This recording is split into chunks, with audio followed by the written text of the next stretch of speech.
ఆయన ప్రేమిస్తే దేవుడు వాగ్దానం చేశాడు. రోమ 8:8, దేవుని ప్రేమించేవారు కనుక ఆయన సంకల్ప చొప్పున పిలువబడిన వారికి మేలు కలుగుటకై సమస్తము సమకూడి జరిగిస్తాడు. Oh Lord, I am your daughter, I am your son, I am giving the praise to you so that I can glorify you. You be with me, you help me out, because God has already promised that He will help you out.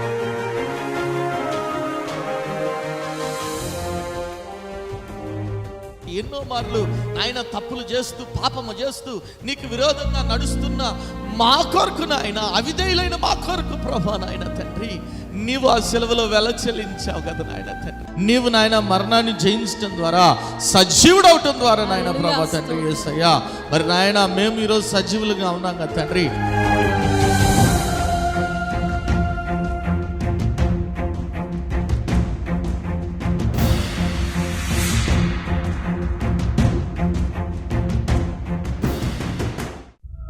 కుటుంబంలో నెమ్మది లేని స్థితిలోనున్నావా? అప్పుల ఊబిలో కూరుకుపోయిన స్థితిలోనున్నావా? ఏ పని చేసినా విఫలమైపోతున్నావా? జీవితం లేని స్థితిలోనున్నావా? అనారోగ్యంతో అల్లాడిపోతున్నావా? తాగుడు, జూదం అనే రకరకాల సాతాను బంధకాల్లో కుటుంబ సభ్యులు ఉన్నారా? కుటుంబంలో రక్షణ లేని స్థితిలోనున్నారా? అయితే మీ సమస్యల నిమిత్తమై ప్రార్థన చేయటానికి మేము సిద్ధంగా ఉన్నాం. మీ ప్రార్థన అవసరత ఏదైనా సరే మాకు తెలియజేయగలరు. El Shaddai Prayer Tower, 306 3rd floor, Eden Square, above Spar Hypermarket, beside Apollo Hospital, Secunderabad. మా ఫోన్ నంబర్ 8885013886. దేవుడు మీ ప్రతి అవసరతను క్రీస్తు యేసు మహదైశ్వర్యంలో తీర్చునుగాక.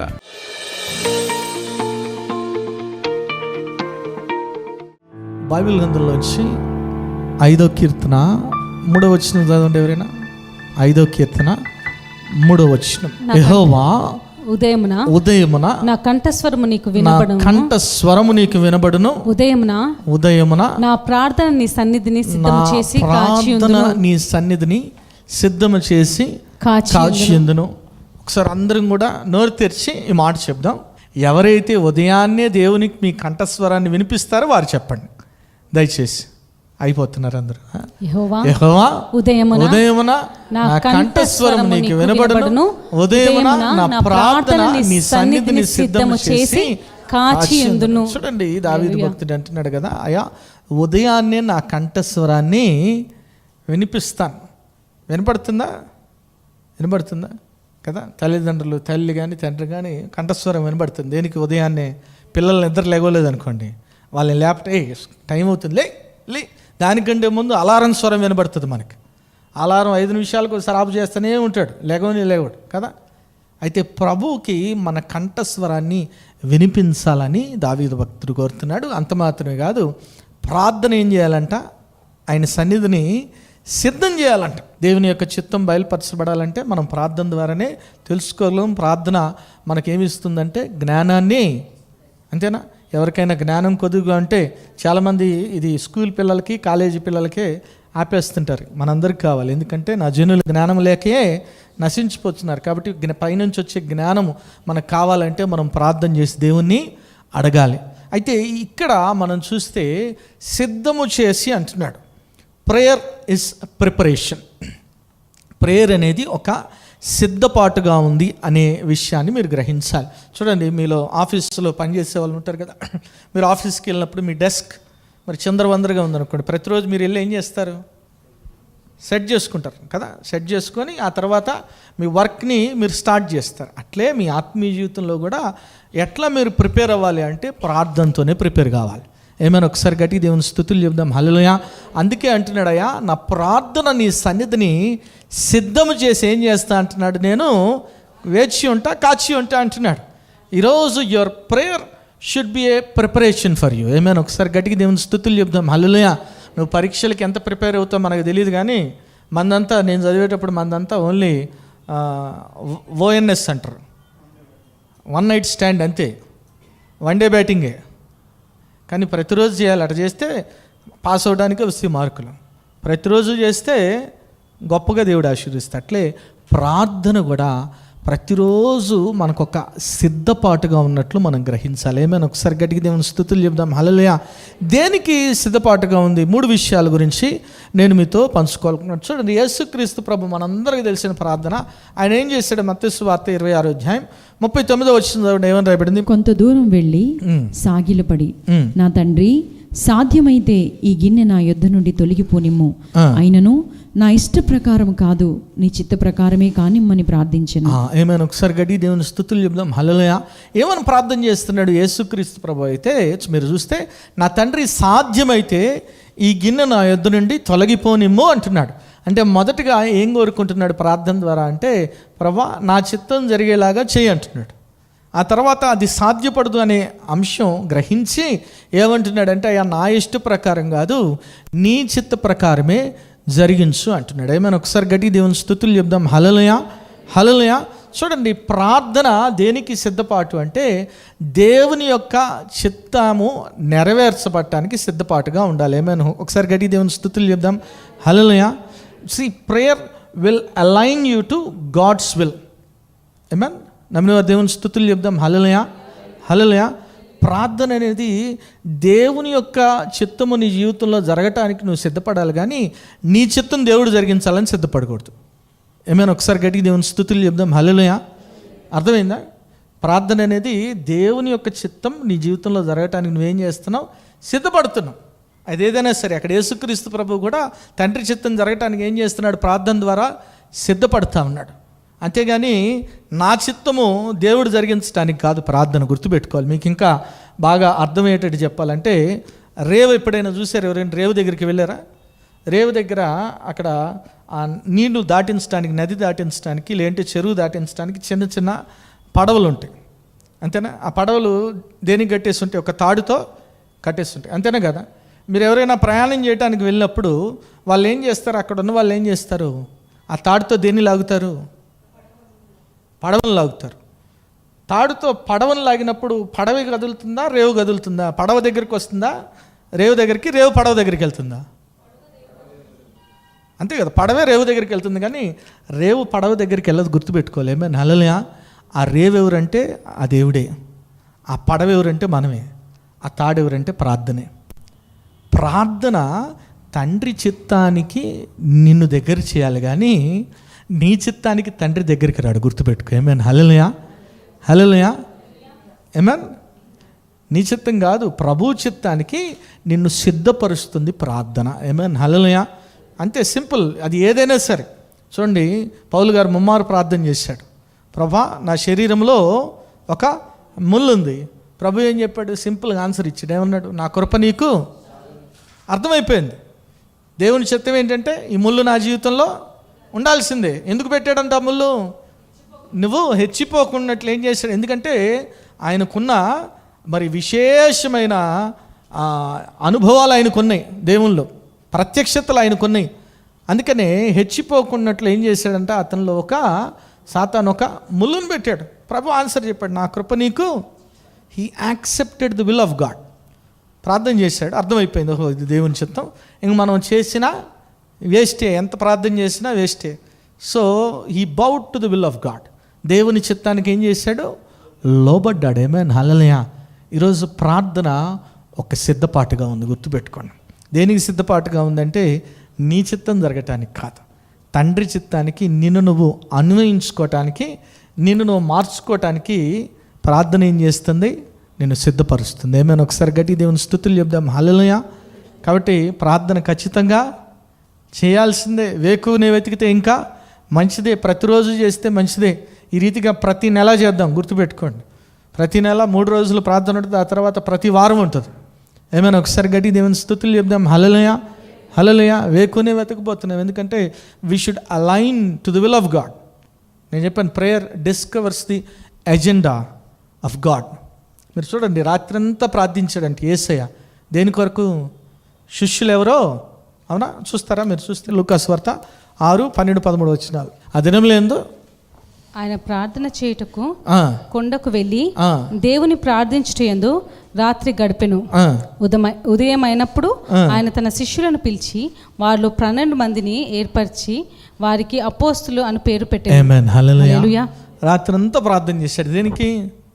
12 మందిని ఏర్పరచుకోవటానికి, ఎంచుకోవటానికి. ఆమేన్, హల్లెలూయా.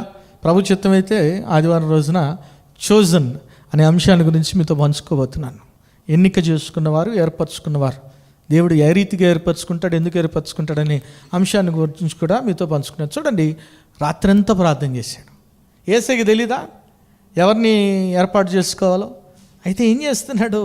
ప్రార్థన ద్వారా సిద్ధపడతా ఉన్నాడు. ఏమైనా హల్లెలూయా, హల్లెలూయా. ఎందుకంటే ఆ 12 మంది ప్రపంచాన్ని తలకిందులు చేసేవారుగా మార్చబడాలి కాబట్టి. ఏమైనా హల్లెలూయా. మార్చబడ్డారా లేదా? అంతేనా? యేసయ్య ద్వారా 12 మంది వచ్చారు. 12 మంది ప్రపంచం అంతటినీ ప్రభు వైపు మలిచారు. ఏమైనా ఒకసారి గట్టిగా దేవుని స్తుతులు చెప్దాం. హల్లెలూయా, హల్లెలూయా. దేశ విదేశాలు, ఖండాలు, ఖండాంతరాలు కూడా యేసయ్య నామం తెలియని వాళ్ళు ఎవరు కూడా లేరు. ఏమైనా ఒకసారి గట్టిగా దేవుని స్తుతులు చెప్దాం. హల్లెలూయా. కాబట్టి ప్రార్థన, ప్రేయర్ ఈజ్ ఏ ప్రిపరేషన్. ఈరోజు నువ్వు సిద్ధపడాలి ప్రార్థన ద్వారా. దేనికంటే దేవుని చిత్తానికి లోబడటానికి, దేవుని చిత్తం ఏదై ఉందో దానికి నిన్ను అన్వయించుకోవటానికి నువ్వు ప్రార్థన ద్వారా సిద్ధపడాలి. ఏమైనా ఒకసారి గడి దేవుని స్తుతులు చెప్దాం. హల్లెలూయా. ఇంటర్వ్యూకి వెళ్ళేటప్పుడు ఎట్లా రెడీ అవుతారు? మంచిగా టక్కు గిక్కు చూసుకొని స్ప్రేలు, సెంట్ కదా, టిప్ టాప్గా రెడీ అయిపోతారు. అట్లే మరి దేవుని దగ్గరికి వెళ్ళినప్పుడు కూడా ప్రార్థనతో, ప్రభా నీ చిత్తం ఏంటి నా జీవితంలో, నీ ఉద్దేశం ఏంటి, నాకు ఈ సమస్య వచ్చింది, నాకు ఈ కష్టం వచ్చింది, వాట్ ఈజ్ యువర్ విల్, ఏ నిర్ణయం తీసుకోవాలి, ఏం చేయమంటున్నావు నువ్వు చెప్పు. ఖచ్చితంగా మాట్లాడతాడు. మీతో చెప్పాను ఎన్ని రీతిలుగా మాట్లాడతాడు ప్రభు.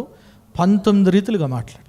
వాక్కు ద్వారా మాట్లాడతాడు, దర్శనం ద్వారా మాట్లాడతాడు, కళల ద్వారా మాట్లాడతాడు, చేతి వ్రాత ద్వారా మాట్లాడతాడు. రకరకాలుగా ప్రభు మాట్లాడతాడు. నువ్వు వినాలే కానీ, నువ్వు సమయం కేటాయించాలే కానీ, నువ్వు దేవుని సన్నిధిలో మోకాలు వేయాలే కానీ, God is always ready to talk to you. ఏమన్ హల్లెలూయా. ఎందుకంటే దేవునికి ప్రార్థన అంటే నీ అవసరత ఏందో ప్రభువుకి తెలియక కాదు కదా. మత్తయి సువార్త 6:8 ఏమని రాయబడింది చూడండి. మత్తయి సువార్త 6:8 మీరు వారి వలె ఉండకుడి, మీరు మీ తండ్రిని అడగక మునిపే మీకు అక్కరగానున్నవేమో ఆయనకి తెలియను. మీ తండ్రిని అడగక మునిపే మీకు అక్కరగానున్నవేమో ఆయనకి తెలుసుగా. మళ్ళీ ప్రార్థన చేయటం ఎందుకు? తెలుసో తెలీదా ప్రభుకి ఏం కావాలో? మరి ఎందుకు చేయాలా అంటే అడగటం కాదు కానీ దేవునితో ఇంటిమస్సి, దేవునితో నువ్వు ఆ సంబంధ బాంధవ్యం కొనసాగించాలి, ఇంకా దగ్గర కావాలనే ప్రభు నిన్ను ప్రార్థన చేయమని కోరుతున్నాడు. ఏమైనా హల్లెలూయా. కాబట్టి ఈరోజు నువ్వు ఏదొచ్చినా ఫస్ట్ నువ్వు దేంతో సిద్ధపడాలి అంటే అంతేనా కదా? ఏమైనా ఒకసారి గట్టిగా దేవుని స్తుతులు చెప్దాం. హల్లెలూయా. మనం అన్నిటికీ సిద్ధపడతాం. చూడండి, వర్షాకాలం వస్తుందంటే గొడుగు కొనుక్కొని సిద్ధపడతాం. వర్షాకాలం దోమలు వస్తాయని బ్యాట్లు కొనుక్కుంటూ ఉంటారు కదా. ఆ బ్యాటు ఈ బ్యాట్, మా ఇంట్లో ఎన్ని బ్యాట్లు ఉన్నాయో దోమల బ్యాట్లు కొంటానే ఉంటారు. మరి ప్రార్థనతో కూడా సిద్ధపడాలి కదా. ఏమైనా ఒకసారి గట్టిగా దేవుని స్తుతులు చూద్దాం. హల్లెలూయా, హల్లెలూయా. అంత మాత్రం కాదు, ఇంకా దేనికి సిద్ధపడాలంట మీరు చూడండి. మీరు చూసినట్లయితే బైబిల్ గ్రంథంలో ఒక ఆయన మరి ప్రార్థనతో సిద్ధపడుతున్నాడు. 2వ దినవృత్తాంతం గ్రంథం 20:12 చూడండి. ఏమని రాయబడింది? 2వ దినవృత్తాంతం గ్రంథం 20:12 తీర్పు తీర్చవా మా మీదకు వచ్చు ఈ గొప్ప సైన్యముతో యుద్ధము చేయుటకును మాకు శక్తి చాలదు, ఏమి చేయుటకు మాకు తోచదు, నీవే మాకు దిక్కు అని ప్రార్థన చేశాను. స్తుతులు చెప్దాం. నాకు ఇష్టమైన ప్రార్థన 3 విషయాలు చెప్తున్నాడు యెహోషువపాతు. ఏమంటున్నాడయ్యా? మా శక్తి చాలదు, ఏం చేయటకు మాకు తోచదు, నీవేమా దిక్కు. సడన్గా ఏదైనా సమస్య వచ్చిందనుకో మన మైండ్ పనిచేయటం కూడా అయిపోద్ది. అందుకే అంటున్నాడయ్యా మాకేం కూడా తోచదు, మా శక్తి చాలదు, నీవే ఏ దిక్కు లేని వాడికి దేవుడే. అదే ప్రార్థన చేస్తున్నాడు. ఎందుకంటే అనేక రాజ్యాల వారు యెహోషువపాతు మీదకి వస్తూ ఉన్నారు. ప్రార్థనతో యుద్ధానికి వెళ్తున్నాడు. Amen. He's preparing himself for the battle. మన జీవితంలో కూడా అనేక పోరాటాలు వస్తాయి, అనేక యుద్ధాలు వస్తాయి. ఎందుకంటే ప్రభువే చెప్పాడు, లోకంలో మీకు అన్నాడా లేదా? అంతేనా? ఎందుకంటే శ్రమ లేకపోతే నువ్వు మర్చిపోతావు ప్రభుని. ఖచ్చితంగా శ్రమ లేకపోతే నువ్వు మర్చిపోతావు. అందుకే యోబు భక్తుడు కూడా అంటాడు, నిప్పురవ్వలు పైకి ఎగిరినట్లు మనుష్యుడు శ్రమానుభవంకే పుట్టి ఉన్నాడు. కాబట్టి ఖచ్చితంగా శ్రమను అనుమతిస్తాడు. ఎందుకంటే అదొక యుద్ధం, ఆత్మీయ యుద్ధం. ఆ యుద్ధంలో నువ్వు గెలవాలంటే ఫస్ట్ థింగ్ నిన్ను నువ్వు సిద్ధపరచుకోవాలి. ఏంటి ఆ యుద్ధోపకరణాలు? నువ్వు ధరించే యుద్ధోపకరణాల్లో మొట్టమొదటిది ఏమేమి ఉండాలంటే ప్రార్థనే ఉండాలి. ఆమేన్ హల్లెలూయా. ప్రార్థన చేశాడు. దేవుడు ఏం చేశాడు చూడండి. అక్కడే 27వ వచనంలో ఏమని రాయబడింది చదవండి. 27వ వచనం. ఇలాగున యెహోవా వారి శత్రువుల మీద వారికి జయం అనుగ్రహించి వారిని సంతోషపరచును గనుక ఎరుషలేమునకు ఉత్సాహంతో మరలవలనని యూదా వారును ఎరుషలేం వారును వారందరికీ ముందు యెహోషువపాతు సాగి వెళ్ళెను. ఆమేన్. ఒకసారి గట్టి దేవుని స్తుతులు చెప్దాం. హల్లెలూయా. యెహోవా వారి శత్రువుల మీద వారికి జయమిచ్చాడంట. ఎట్లా జయం పొందుకున్నాడు? ప్రార్థన ద్వారా. ఈరోజు నువ్వు దేని గురించి పోరాడుతున్నావో నాకు తెలియదు, కానీ you prepare yourselves by prayer. ప్రార్థనతో సాధించలేనిది ఏది కూడా లేదు. Answer may be yes, no or wait. అవును, కాదు, ఆగు, వెయిట్ చేయని చెప్పొచ్చు, కానీ ప్రార్థన చేయటం మాత్రం మనం మానకూడదు. ఏమైనా హల్లెలూయా. ఎందుకంటే అది మనల్ని సిద్ధపరుస్తుంది ఆత్మీయంగా. ఏమైనా ఒకసారి గట్టిగా దేవుని స్తుతులు చెప్దాం. హల్లెలూయా. ప్రార్థన చేస్తున్నాం. నాయన స్తోత్రం ప్రభా, పరిశుద్ధుల ప్రేమిగల తండ్రి, దయగల దేవా, నీకే వందనాలు నాయన ప్రభా. వాక్యం ద్వారా మీరు మాట్లాడిన విధానానికి నీకే వందనాలు. ఉదయమున నా కంఠస్వరాన్ని నాయన నేను నీకు వినిపిస్తా అంటున్నాడు నాయన ప్రభా దావీదు భక్తుడు. అంత మాత్రమే కాదు, నా ప్రార్థన నీ సన్నిధిని సిద్ధము చేసిన ఆయన కాచి ఉంటా అంటున్నాడు నాయన ప్రభా. ప్రార్థనతో నాయన మేము సిద్ధపడే వారంగా ఉండే కృపద ఇచ్చేయమని అడుగుతా ఉన్నాం ప్రభా తండ్రి యేసయ్య. నాయన మరి నీ చిత్తము వారి జీవితాల్లో ఇంకా జరగకుండా ఆగి ఉందేమో నాయన ప్రభా. నాయన మరి నీ చిత్తానికి లోబడే రీతిగా ప్రార్థనతో నాయన బిడ్డలు సిద్ధపడే కృపద ఇచ్చేయమని నాయన ప్రభా. ప్రతి ఒక్క బిడ్డను కూడా దీవించండి, ఆశీర్వదించండి నాయన ప్రభా తండ్రి యేసయ్య. ప్రతి ఒక్క బిడ్డను కూడా చూస్తున్న ప్రతి ఒక్క బిడ్డను దీవించి ఆశీర్వదించమని, ఇక్కడున్న ప్రతి ఒక్క బిడ్డ జీవితంలో నిత్య సంతోషం, సమాధానం, సర్వ సమృద్ధి దయచేసి నాయన వాక్యాన్ని నిరికట్టి ఫలింపు చేసి నాయన ప్రతి ఒక్క బిడ్డ కూడా ఫలించడి కొమ్మలో ఉండి కృపద ఇచ్చేయమని నజరేయుడైన యేసు నామములో ప్రార్థించి వేడుకుంటున్నాము తండ్రి. ఆమేన్. ప్రభువైన యేసుక్రీస్తు నామములో మీ అందరికీ శుభములు. ఈ వారం బైబిల్ క్విజ్ దానియేలు గ్రంథం నుండి మొదటి ప్రశ్న, ఆకాశం నుండి దిగి వచ్చిన పరిశుద్ధుడు ఆ చెట్టు గురించి ఏం ఆజ్ఞాపించాడు? ప్రశ్న మరోసారి, ఆకాశం నుండి దిగి వచ్చిన పరిశుద్ధుడు ఆ చెట్టు గురించి ఏమి ఆజ్ఞాపించాడు? రెండవ ప్రశ్న, దర్శనంలోని చెట్టు ఎవరిని సూచిస్తుంది? ప్రశ్న మరోసారి, దర్శనంలోని చెట్టు ఎవరిని సూచిస్తుంది? మూడవ ప్రశ్న, రాజు ఎవరితో నివసింపవలసి వస్తుంది? ప్రశ్న మరోసారి, రాజు ఎవరితో నివసింపవలసి వస్తుంది? ఈ ప్రశ్నకు గల సమాధానములు స్క్రీన్పై కనిపిస్తున్న నంబర్కు పంపగలరు. గత వారం బైబిల్ క్విజ్ ప్రశ్నలకు సమాధానాలు. మొదటి ప్రశ్నకు జవాబు గడ్డి, దానియేలు 4:25-26. రెండవ ప్రశ్నకు జవాబు, సర్వోన్నతుడగు దేవుడు మానవుల రాజ్యము పైన అధికారి అయి ఉన్నాడనియు తానెవనికి దానిని అనుగ్రహించ నిశ్చయించునో వానికి అనుగ్రహించునని నీవు తెలుసుకొను వరకు, దానియేలు 4:25-26. మూడో ప్రశ్నకు జవాబు, బబులోనను ఈ విశాల పట్టణము నా బలాధికారమును నా ప్రభావ ఘనతను కనపరచుటకై నా రాజధాని నగరముగా నేను కట్టించినది కదా, దానియేలు 4:30. ఈ వారం బైబిల్ క్విజ్ విజేత అరుణ గారు ఫ్రమ్ సకినేటిపల్లి. ఇప్పటి వరకు అనేక ప్రోగ్రామ్స్ జరిగినాయి, మీరు చూడొచ్చు, వాచ్ చేయొచ్చు. మరి చూడండి, బలపడండి, పరిశుద్ధాత్మను పొందుకోండి. ఆమేన్.